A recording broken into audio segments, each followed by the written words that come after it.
সরস্বতী পুজোর এটা ছিল আমার মেকআপ লুক, মানে কোনো মেকআপ ছাড়াই আর কি মেকআপ লুক করেছিলাম, এরকম সেরেছি। তো এটা আমাদের বাড়ির সরস্বতী ঠাকুর ছিল। তো এই যে এখানে পুজোর জোগাড় শুরু হয়ে গেছে, তো আমি আলপনা দিচ্ছিলাম, তারপরে এখানে এই যে ফলগুলো একটু কাটছি। এটা পরের দিনে দধিকর্মার সময়তে পুজো শুরু হয়েছে।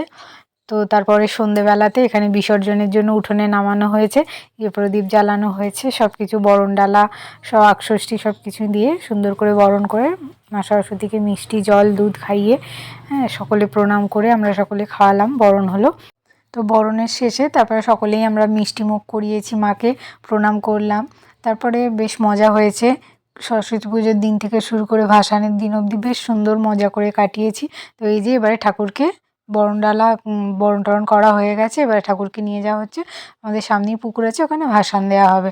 তো তোমাদের কেমন সরস্বতী পুজো কেটেছে জানিও। ভিডিওটা ভালো লাগলে লাইক শেয়ার সাবস্ক্রাইব করে দিও। দেখা হচ্ছে নতুন ভিডিওতে।